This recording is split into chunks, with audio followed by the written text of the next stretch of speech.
इसमें पुराने जल स्रोतों का संरक्षण, पुनर्जीवन का कार्य, जलाशयों की सफाई, पौधारोपण कार्य, छोटी नदियों, तालाबों, स्टॉप डैम आदि में जल संरचनाओं का संरक्षण, पुनर्निर्माण किया जाएगा। और इसमें सबकी भूमिका हो, जनप्रतिनिधि हैं, सोशल एक्टिविस्ट हैं, हमारे अधिकारी कर्मचारीगण हैं। तो छुट्टियों का समय होगा तो नौजवान भी इसमें सहभागिता करे, इसके लिए, इसकी तैयारी के लिए स्पष्ट निर्देश हमारे हैं। इसका अलग अलग है, ग्रामीण क्षेत्रों में भी इस अभियान को चलाना है और लगभग इस अभियान में पिछले वर्ष इस अभियान में 1000 करोड़ रुपए से अधिक की लागत से 38,000 से अधिक नए कार्यों का क्रियान्वयन किया गया था। इसके अलावा 302 करोड़ की राशि की लागत से हम 21,570 जीर्णोद्धार के कार्य किए गए थे और काफ़ी इसका एक बहुत अच्छे परिणाम पिछले साल निकल के आए थे। इस अभियान में पंचायत ग्रामीण विकास विभाग, नगरीय विकास विभाग, जल संसाधन, नर्मदा घाटी, किसान कल्याण, अनेक विभागों की इसमें सहभागिता रहती है। जल गंगा संवर्धन अभियान विभागीय स्तर पर तथा प्रभार के जिलों में प्रभारी मंत्रियों से अपेक्षा की है कि सतत उसकी समीक्षा करें, शामिल हों और लोगों के लिए शामिल होने के लिए प्रेरित भी करें। एक बड़ा विषय गेहूं उपार्जन का आया है कि प्रदेश में अब तक 10,20,000 किसानों ने पंजीयन कराया है। मुझे लगता है ये बड़ी संख्या हमारी, और पंजीयन की प्रक्रिया 31 मार्च तक चलेगी। 15 मार्च से हमने गेहूं उपार्जन का काम चालू कर दिया है। लगभग 2691 उपार्जन केंद्र स्थापित किए गए हैं प्रदेश में। प्रदेश में 276 किसानों से 1800 मीट्रिक टन के आसपास उपार्जन हो भी चुका है। ये एक शुभ संकेत है। और राज्य सरकार अब तक का अधिकतम 175 रुपये प्रति क्विंटल बोनस की हमारी सरकार ने जो एक घोषणा की है, मुझे लगता है कि ये बहुत किसानों के लिए आगामी समय में बहुत लाभकारी सिद्ध होने वाली है। और प्रभार के जिलों में प्रभारी मंत्री इसकी समीक्षा करें, विधायकगण, मंत्रीगण समीक्षा करें। किसानों को राज्य सरकार की जो मंशा है, माननीय मुख्यमंत्री जी की मंशा है, उसके हिसाब से उनको पूरी सुविधाएं मिलें। उनको जो 2600 रुपये की हम खरीदी करने जा रहे हैं गेहूँ, आज तक का सर्वाधिक गेहूं का मूल्य किसान को मिलने वाला है, उसका लाभ किसान को मिले, इस बात की चिंता माननीय मुख्यमंत्री जी ने की है। एक और अच्छा विषय आज है कि हमारा राज्य जो है टाइगर रिजर्व में एक नवा टाइगर रिजर्व अधिसूचित किया गया है। ओंकारेश्वर वाइल्ड लाइफ सेंचुरी की स्वीकृति प्रदान की गई है। यह प्रस्ताव विगत 2 दशकों से लंबित था। राज्य सरकार पर्यावरण संरक्षण, वन तथा वन्यजीव संरक्षण को बढ़ावा देने के लिए प्रतिबद्ध है। उस कड़ी में ये ओंकारेश्वर का हमारा जो माधव टाइगर रिजर्व, प्रदेश का नवा टाइगर अधिसूचित हुआ है। ये भी एक अच्छा समाचार है। प्रदेश में वन जीवों के संरक्षण की दृष्टि से हमारे बीच में आया है। साथ ही कैबिनेट में ग्राम झागरिया, तहसील हुजूर में एक 4 हेक्टेयर भूमि, हमारा जो आयुष्मान योजना चलती है, आयुष्मान भारत योजना, इसके हमारा जो नियंत्रण केंद्र है एनसीडीसी का, स्वास्थ्य एवं परिवार कल्याण मंत्रालय, भारत सरकार के पक्ष में भूमि आवंटित की गई है। जिसमें हमारा एक यहाँ पर केंद्र स्थापित करेंगे वो, जिससे इस निःशुल्क प्रव्याजी 1 रुपये वार्षिक भूभाटक पर स्थायी पट्टे पर आवंटित की गई जमीन, इससे हमारा एक एनसीडीसी का केंद्र यहाँ स्थापित होगा। और खास करके आयुष्मान भारत अभी तक हमारे जो गरीब वर्गों में लागू होता था, खासकर बाद में प्रधानमंत्री जी घोषणा के अनुसार 70 वर्ष से ऊपर की सारी आबादी को इसमें शामिल किया गया। तो एक बड़ी महत्वपूर्ण हमारी एक योजना है। उसका एक कार्यालय 12 राज्यों में शायद पहले स्थापित हो चुका है, 8 राज्यों में। हमारा 9वां राज्य है जो इसको स्थापित, केंद्र को स्थापित करने जा रहा है। उसके लिए 4 हेक्टेयर भूमि राज्य सरकार ने आवंटित की है। और इसमें इसकी शाखाओं को एक दूसरे से और एनसीडीसी मुख्यालय के साथ भी जोड़ा जाएगा। मुझे लगता है एक बेहतर मॉनिटरिंग के लिए एक बड़ा सेंटर हमारे यहाँ डलेगा और जो डायग्नोस्टिक सुविधाओं को उन्नत किया जाएगा, उन उन्नत सुविधाओं से सुसज्जित भी किया जाएगा। कई चीज़ों पर इस केंद्र के माध्यम से जो है हम इसकी बेहतर सेवाओं को और बेहतर कर सकेंगे।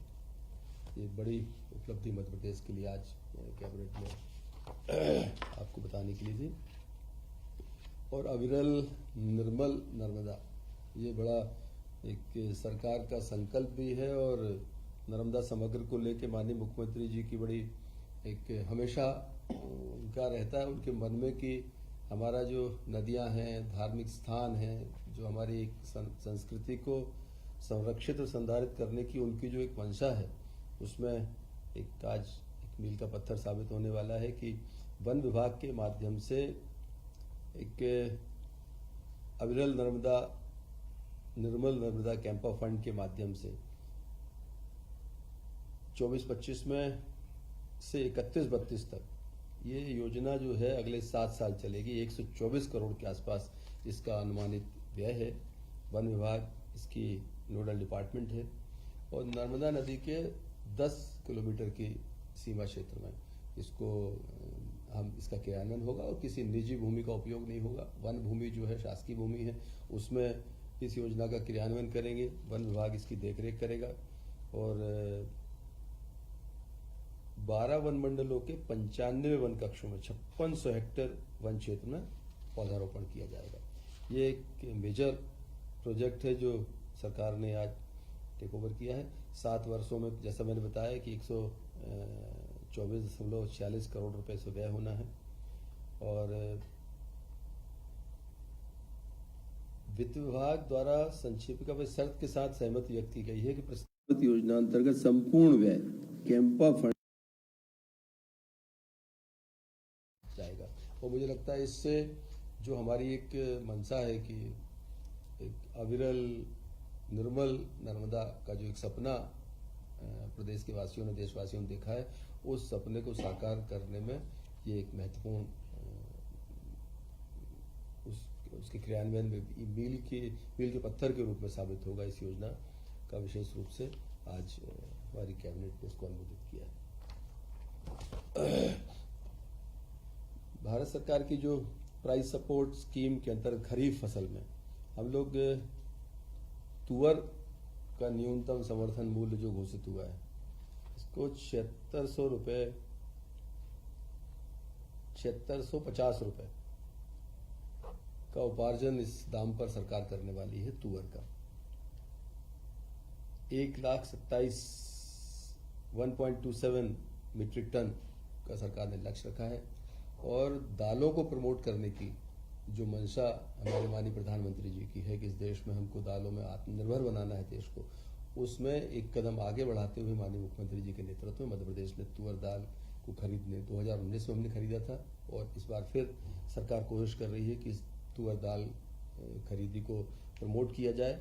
और ये मुझे लगता है कि तुअर दाल उत्पादक किसान जो हैं उनके लिए एक बहुत बड़ी खुशखबरी है कि सरकार वो खरीदेगी और अच्छे दामों पर खरीदेगी। लगभग 7,500 रुपये प्रति क्विंटल के दाम किसान के लिए बहुत अच्छे दाम हैं और इससे आगामी समय में दालों के प्रोत्साहन के लिए एक बड़ी आज राज्य सरकार की जो एक किसानों के लिए लाभकारी योजना प्रदान की गई। एक मुख्यमंत्री पशुपालन विकास योजना है, ये 24-25 में योजना जो चल रही हमारी उसका अनुमोदन आज किया गया है कि चारा उत्पादन कार्यक्रम है, प्रदेश की मूल गौवंशीय नस्ल और भारतीय उन्नत नस्ल दुधारू गायों हेतु पुरस्कार कार्यक्रम है, मुख्यमंत्री दुधारू पशु प्रदाय कार्यक्रम है, पशुपालकों को योजनाओं की जानकारी प्रदान करने के लिए एक उन्मुखीकरण हेतु 24-25 की विभागीय प्रस्ताव पर स्वीकृति प्रदान की गई है। लगभग 191 करोड़ की राशि इस पर व्यय की जाना है। ये मूल रूप से हमारे 24-25 के वित्तीय वर्ष के लिए इस योजना को पशुपालन एवं डेयरी विभाग द्वारा जो आया था इसमें उसको विभाग आज कैबिनेट ने अप्रूवल किया है। एक हमारा विमुक्त घुमंतु और अर्ध घुमंतु कल्याण विभाग की तरफ से समेकित विकास सर्वेक्षण के अंतर्गत विमुक्त घुमंतु अर्ध घुमंतु समुदाय के परिवारों का विभागीय समर्थ पोर्टल पर चिन्हांकन उपरांत पंजीयन हेतु एक सैद्धांतिक सहमति की। ऐसे परिवार उनको पोर्टल के ऊपर पहले उनको हम चिन्हित करें, फिर उनको पंजीकरण करने की एक व्यवस्था मध्य प्रदेश में लागू की गई है। और इससे जो ये समुदाय हैं हमारे, इन समुदायों के सर्वेक्षण का कार्य किया जाएगा। साथ ही एक मोबाइल ऐप तैयार किया जाकर डाटा टेस्टिंग का काम जो अभी पूरा हो गया है उसको और आगे बढ़ाने की प्रक्रिया है। डाटाबेस के आधार वर्तमान आजीविका के साथ उनके पास उपलब्ध संसाधनों का युक्त उपयोग से रोजगार सृजन की दिशा में जो व्यक्ति मूलक एवं स्वयं सहायता समूह बनाकर रोजगार स्थापित कर आत्मनिर्भर भारत बनाना है, उस दिशा में ये हमारा विमुक्त घुमंतु अर्ध घुमंतु कल्याण विभाग के द्वारा इस वर्ग के लिए ये योजना को भी अनुमोदन आज कैबिनेट ने अपनी स्वीकृति प्रदान की है।